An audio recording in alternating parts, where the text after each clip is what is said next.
This week in our series, we continue the story of America's second president, John Adams.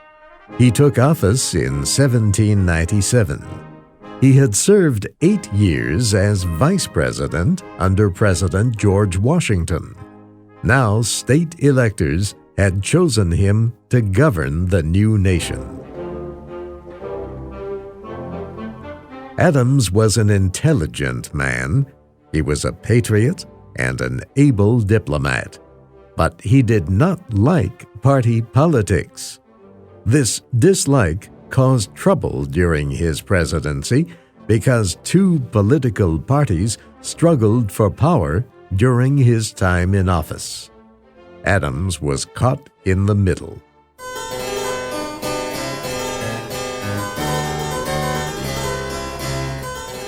John Adams was a member of the Federalist Party.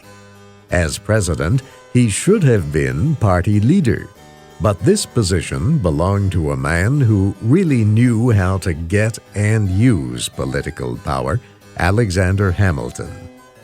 Hamilton had served as Treasury Secretary under President Washington. Now, Hamilton was a private citizen, a lawyer in New York City. But he continued to have great influence over the national government. Federalists loyal to Hamilton controlled the Congress. Even President Adams' top cabinet secretaries were loyal to Hamilton. In fact, they worked together against the new president. This political situation made Adams' term in office very difficult. It also led to the end of Federalist Party power. John Ferling is a professor emeritus of history at the University of West Georgia. He has written many books about early American history. He says every 50 years or so, the country experiences a period of extreme partisanship. He says the late 1700s were such a time. That partisanship helped split the Federalist Party. It was a group under Hamilton who were called the Ultra-Federalist or the High Federalist at the time that were making war on the centrists. And in their case, it resulted really in the destruction of the Federalist Party. They never were a viable party again after the election of 1800.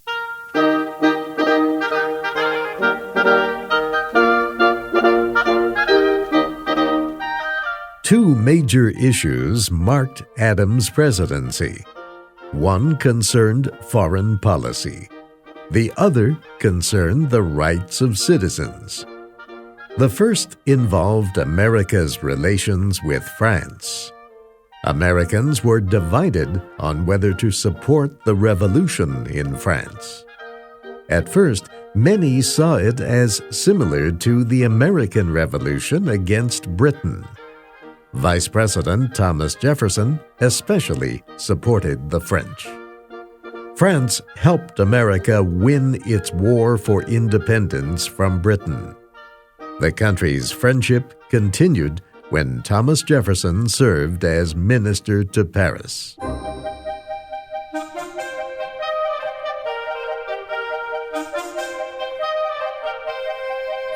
But many Federalists came to strongly oppose the revolution in France.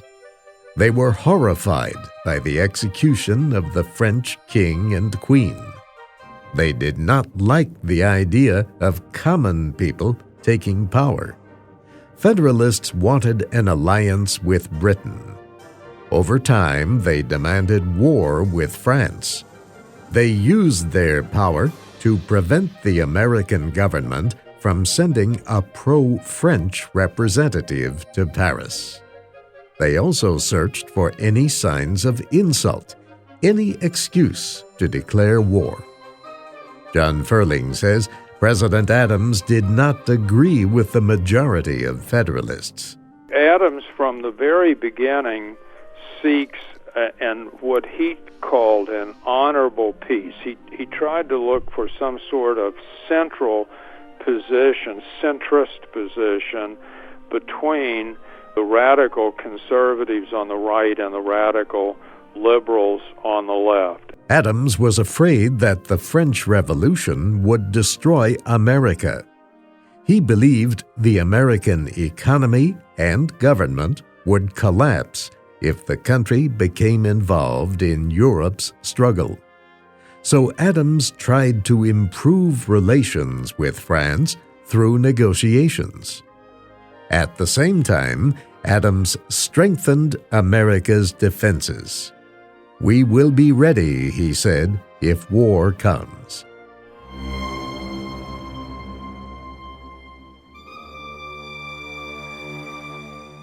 One incident especially brought France and America close to war. It is known in American history books as the X, Y, and Z affair. President Adams had appointed a committee of ministers to negotiate with the French government. French officials kept the ministers waiting for several weeks. While they waited, the ministers had a visit from 3 Frenchmen, later called X, Y, and Z.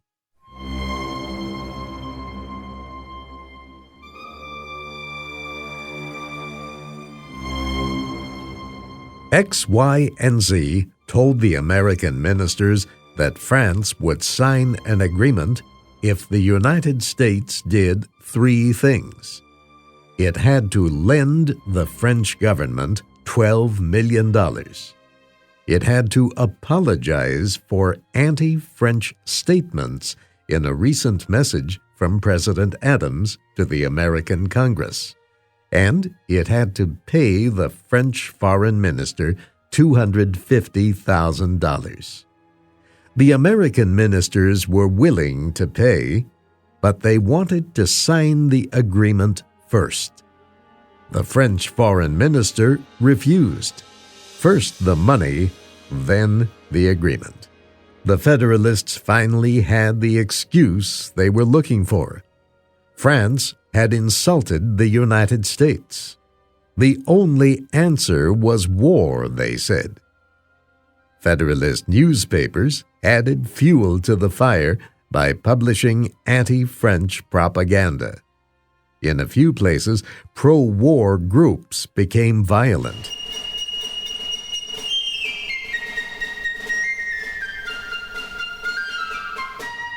The Republican Party could do little. Even Thomas Jefferson was helpless. He remained in Philadelphia, the capital of the United States at that time, but he had few friends there anymore. Congress quickly passed laws to create a permanent army and navy. It also approved new taxes to pay for them. And it passed 2 new laws by a narrow majority. These laws greatly increased the powers of the national government. They were known as the Alien and Sedition Acts. Federalists said the laws were necessary to protect national security. But in effect, the Federalists used them to weaken the power of the Republican Party. Under the Alien Act, the president could accuse any foreigner living in the United States of being a threat to national security. He could order that person out of the country. The act also increased the time a foreigner had to wait to become a citizen from 5 years to 14 years.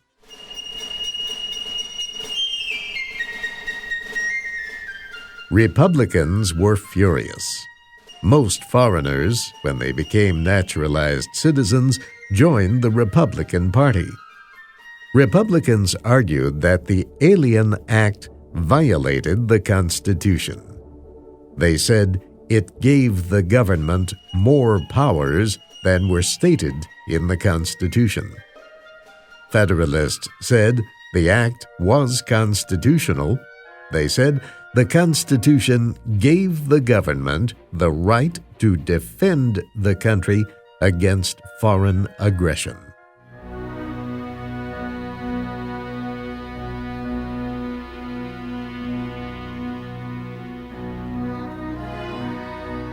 The other law, the Sedition Act, barred the publication of anything that might incite public hostility against the government.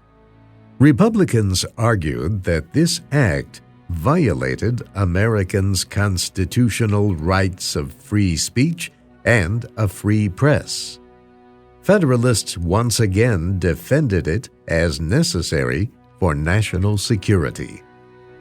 The Federalists tried to use the Sedition Act to quiet Republican critics of President Adams' administration. About 25 people were charged under the Sedition Act. These included several leading Republican newspapermen and a Republican member of Congress. Some of the men were tried, found guilty, and sent to prison. But other Republicans took their places in the fight against the act.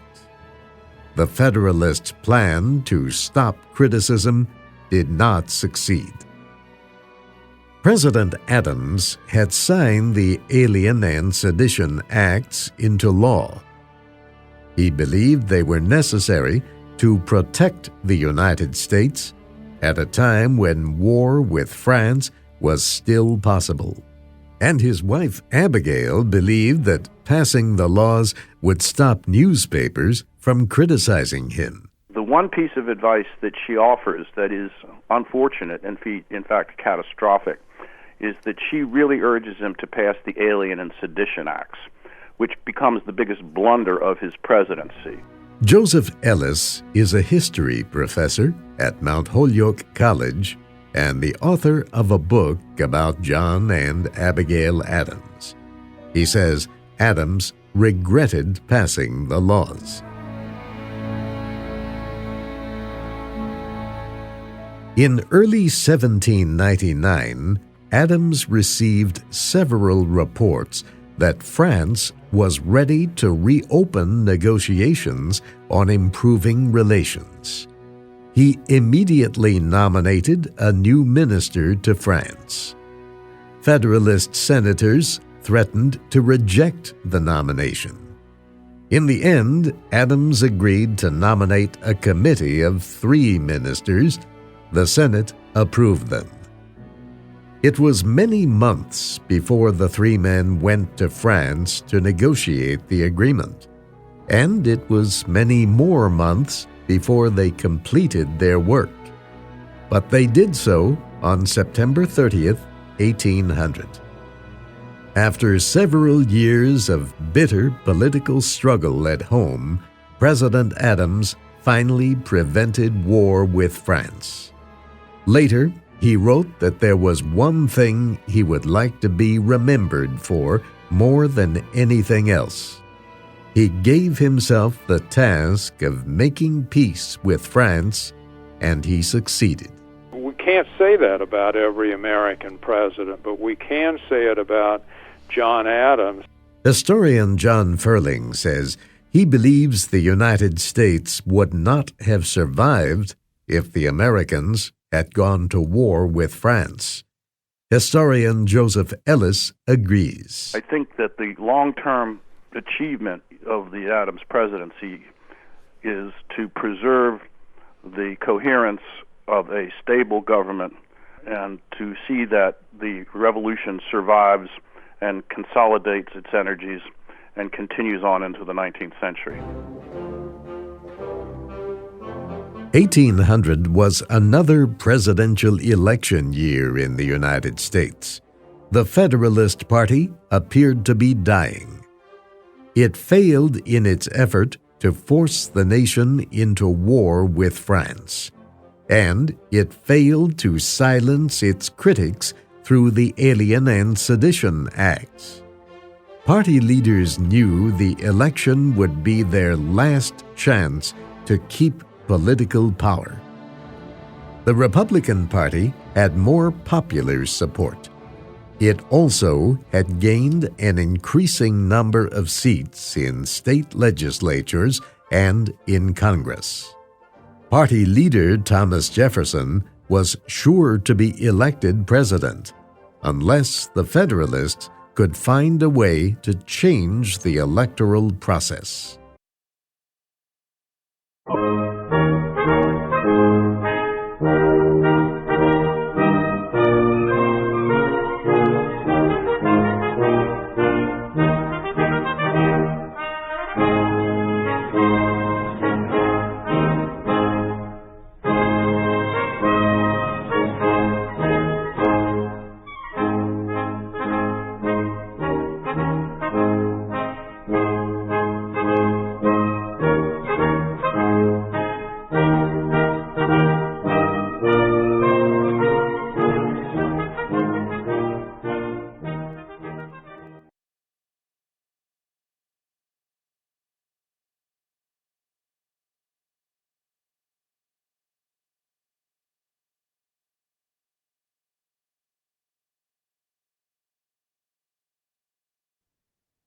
Thank you for watching. Can you do me a favor? Please leave a comment in the comments section below. That would really help. Thank you, and see you again soon.